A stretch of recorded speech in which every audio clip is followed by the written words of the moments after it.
Bob, thank you for the kind introduction, and thanks to you and to the selection committee for this honor.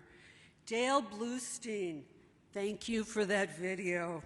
Deep thanks to everyone in the video. It's my privilege to be here tonight with our city's rabbis, judges, lawyers, elected officials, agency leadership, and Beth Jacobs leadership, along with my family, my dear friends and colleagues. Thank you to Melissa Weiner, Alex Salos, John Peretz, Andy Parker, and the Federation staff for all your work to shape and support this event. And finally, thank you to my colleagues in the Cardozo Power Up Legal Clinic, which will be the subject of my talk. Reverend Carl Walker, pastor of Morning Star Missionary Baptist Church and the Walker of Walker West Music Academy. Carol Brose of Southern Minnesota Regional Legal Services, or SMERLS, the legal aid provider that supports our clinic. Susie Minsberg and Jim Stein, the hardworking, current and past Cardozo Clinic volunteer coordinators, and all of the lawyers who volunteer in clinic. Ben, congratulations on receiving the Pfeffer Memorial Award. And Scott Lifson. Scott, you've been funny, kind, and smart as we've worked together to prepare for tonight. Thank you, and kol hakavod on your award. I'd like to take these few minutes to tell you the wonderful story of St. Paul's Cardozo Power Up Legal Clinic. In 2015, I was fortunate enough to become executive director of the then newly named Interfaith Action of Greater St. Paul. The deeply thoughtful board and staff of this 100-year-old former Council of Churches rededicated themselves to working with all faiths and to supporting those diverse faith communities in becoming catalytic partners in building economic mobility in our community. Why? Because that work improves our communities, broadens our experience, and strengthens our houses of worship. I got my feet wet in this new job by asking several inner-city clergy this question: how much time do you spend in your office, door closed, with a congregant, and the private conversation is all about surviving poverty?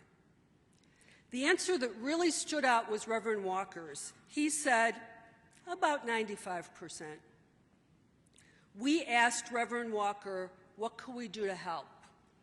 And he said he'd like to have community education meetings at his church one Wednesday night each month for his community to learn legal rights and economic survival. He said, if we learn survival skills one Wednesday night, then we might really be able to focus on studying the Bible the next Wednesday night. Morning Star Missionary Baptist Church, SMERLS, Interfaith Action, and other partners began to hold monthly meetings called Community Power-Ups.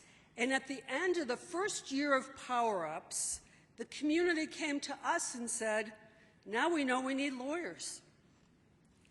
We asked the Cardozo Society to step in and meet this need for free legal services. And Cardozo said, hineni, here I am. With substantial support from SMERLS, we were able to start the Cardozo Power Up Legal Clinic. Since its inception 3 years ago, we've provided 58 clinic days. We've served 172 clients. Cases have included divorce, child custody, employment disputes, landlord-tenant, estate planning, wage theft, immigration, and more. Why is this So important. Let's look at that through 3 lenses: resources, trust, and justice. First, this clinic provides desperately needed resources. Legal aid is underfunded and understaffed. Statewide, legal aid can only meet the needs of 40% of the eligible clients who contact legal aid. The other 60% cannot be served due to lack of resources. When the Cardozo Society volunteers, we add our lawyer hours to the resource equation, and we're adding more than meets the naked eye. We're adding our clinic hours, and we're also adding the hours of our network. When I'm in clinic, I know I can call Eric Galitz with my real estate questions, John Peretz, wherever you are, with my wage theft questions, Sally Silk with my immigration questions, and so on. And when I call, you often say to me, just send the family to my office. We bring our whole village to the table to provide full enforcement of our clinic clients' legal rights. Second, this clinic is important because it's deeply trusted. When people in a desperate situation see a legal aid brochure, they don't really know if it's for them. They really don't know who to trust. But when a beloved pastor in the community says, "Come here, we have help for you here," that's different. And third, this clinic is important because it provides justice. This is America, and we pride ourselves on being a country of laws. But we stop really being a country of laws if whole segments of our community cannot get their legal rights enforced. This clinic, our Cardozo clinic, has counseled a widow who couldn't gain ownership of her family home after her husband's death, a worker who couldn't get his employer to pay the whole crew's last 2 weeks of wages, a mother whose child was in danger and needed an order of protection, and 169 others. Our religious tradition tells us in so many ways that this work is important. The Passover story is about leaving a narrow place, slavery, Mitzrayim, for a wider place, a place of freedom. To have rights but no way to enforce them is a very narrow, very desperate place. Surely, as we enjoy our freedom, we can make the time to help others with their passage. And the Talmud in Sanhedrin 17a gives us a glimpse into how important competent representation is.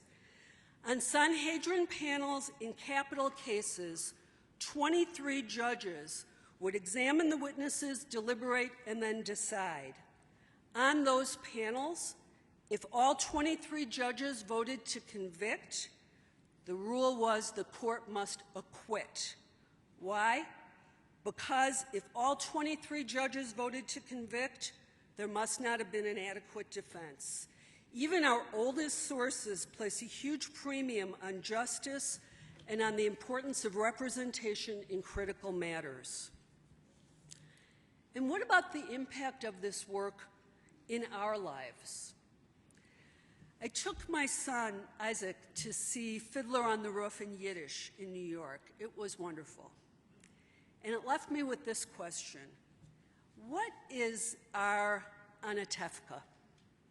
What are the boundaries of the village that we wrap our arms around, where we care about the neighbors, we dance at the weddings, and we make sure everyone has what to eat?